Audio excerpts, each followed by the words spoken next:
Hello and welcome. This is Mama Jess with Skilled Womanhood. And today I'm going to walk you around my house and show you all of the areas where I have rigged up drying racks.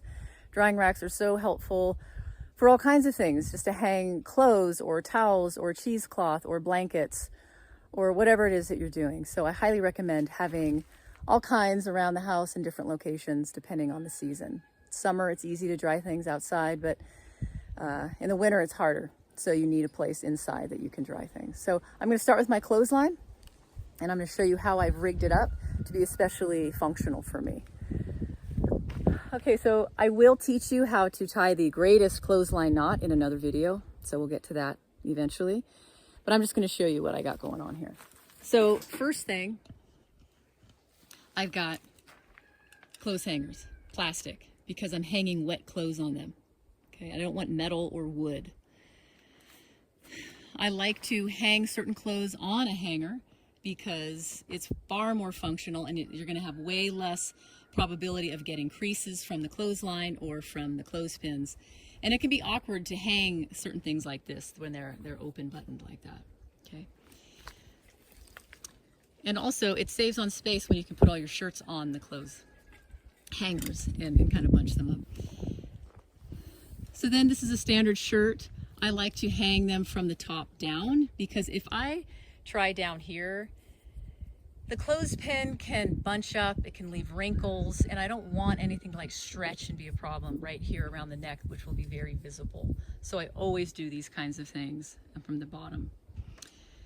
Hang them from the bottom. And of course socks, very basic, hang that. Jeans, you can hang them from the waist, or you can hang them from the bottom cuff here. It depends on the pants. So if you have especially bunched up thick canvas or jean pants, sometimes it's hard to bend it over and make the clothespin actually work.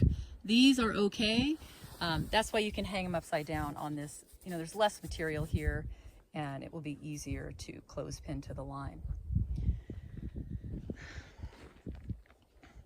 Okay, you'll see that I have this unusual rod here hanging, this pole. I found it on the property. I have no idea what it was used for, but it's very handy for what I'm doing. So I rigged it up with a series of knots. And what this does is that when you're hanging natural fibers like wool, cashmere, like this is a cashmere sweater, whether it's silk or even some cottons, I do not want to have a crease, especially in a sweater, because you cannot iron it very easily. And I actually don't want to have heat around these natural fibers. So when you have them on a rod like this, a pole, it just drapes over nicely, and it's not going to cause any creases. So it's super handy. Other ways people dry wool or cashmere sweaters is they lay them flat. But it's hard to lay something flat, usually because there's something underneath it that's going to it's going to block that evaporation of moisture. So I don't like to do that unless I've got it rigged up over my wood stove, and I can show you how I'm able to lay things flat over a grate that I rigged up. So this is very handy to find some kind of dowel or something and rig yourself up. It's like an extension, like you're getting twice as much square footage to hang clothes. And that's really helpful. And then of course to make it so that not all your clothes will get creased heavily. And then this is an oddball thing. I just wanted to show you this. This is another thing you can use. I think this was originally meant to be in closets. So you can get like another row. I think it went down further and I taped it, but this is where you can get more space to hang shirts and things. But I keep that in my shower actually, generally, but I wanted to show it to you out here. So that's another cool thing you can do. And then you'll notice that I have this rug on the bottom because you'll see it's prickly, there's thorns, thorny weeds, there's dirt, red dirt gets on everything. So in case something falls, it's going to fall on this rug, and it's going to keep the clothes clean and free of the majority of debris. Even if it picks up a little bit, it's not that bad. And then you'll see that I have this wood little table here because when I'm bringing out my laundry basket, it's nice just to put things here, seat it up off the ground, and start hanging all my clothes. And then lastly, this is a handy little clothespin holder. Okay, so I definitely recommend if you're learning to sew or you know how to, this would be a great first project or just something to do for yourself. And I've rigged it up here with the carabiner so I can actually slide it down the way as I'm working and not be walking back and forth wherever it was originally. Okay, so I'm going to take you to the other drying rack spots and let's get to it. All right, so a bathtub shower area is an excellent place to hang wet clothes or towels or anything that needs to drip dry. So I have my shower curtain rod here, and this is a classic place for people to hang a towel over a bathroom mat, whatever, just kind of some lightweight stuff. But you don't want to put too much weight on this because it's pinched here, you know, in between the walls. And so that can be really not very stable because you can't get this super tight. So what I did is that I have a second shower curtain rod in the back, and you can see how I situated it up and over on the top. Okay. And that's the nature of this shower bath area, is that I'm able to do that. Not everybody can. You might have tile that goes all the way up the wall. So you're going to have to tighten it as much as you can, and you're not going to be able to put as much weight on it. So I can put an enormous amount of weight on that curtain rod, and I use it all the time. And I keep my plastic clothes hangers there so I can hang anything that I need to on that rod and utilize more space. So this is an excellent area. I recommend getting a second shower curtain rod, putting it in the back side, and then you can do all kinds of cool things as far as drying things in the back.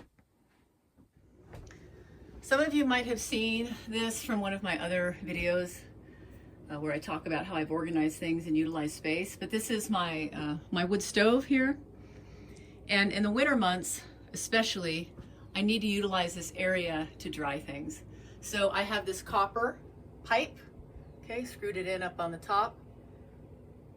And this is an excellent area where I do all kinds of drying. Okay. I also have this thing I rigged up.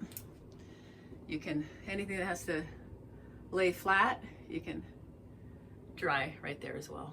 So this is another really useful area, especially in the cold months, when you're running that wood stove hot, that it can dry all kinds of things. So I highly recommend getting yourself some kind of pipe, some kind of rod that you can screw to the ceiling.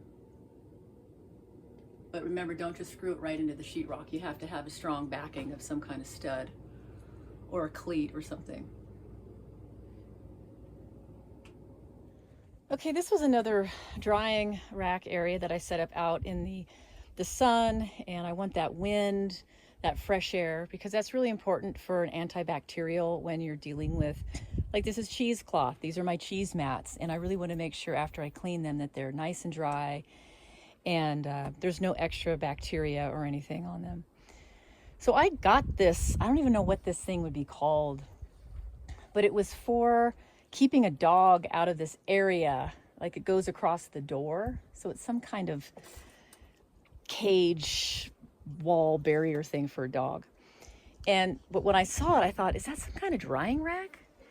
And so I turned it into a drying rack. All right, so you can see what I did here. I used a dowel. So when I'm not using it, I can break it down and it'll lay flat against the wall. And underneath, I have the hinges. Okay. So this has been super handy, and it's especially nice to hang undergarments that you would like to be discreet and private about. You don't want those just to be hanging out on a clothesline for everybody to see. So oftentimes I'll put all my undergarments out here.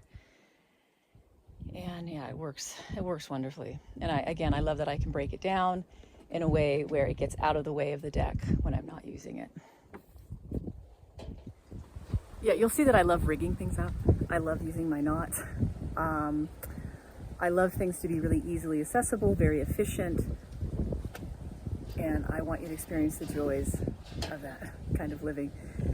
So that's everything. Just know that this whole drying rack thing is about avoiding the dryer. I don't want to start a dryer and use electricity, especially if you're off grid or you want to be off grid. I highly recommend rigging up all these different kinds of drying racks, and then you can avoid using electricity. I mean, I truly never use a washer or dryer ever. I forget that they exist, actually. I just love that. So hopefully these give you some great ideas, and try to avoid electricity as much as you can and get off the grid as much as you can, because it's so nice when the power goes out and you don't have access to power. You go, oh, I don't really need it. And you can maintain your peace and joy. The only thing you really need to use electricity for are refrigerators, so you want to get a generator started for that. But otherwise, drying racks, it's all about saving money and not using electricity. And so you don't have to be scared when the power goes out. All right, have a great afternoon, and I'll talk with you soon. Bye-bye.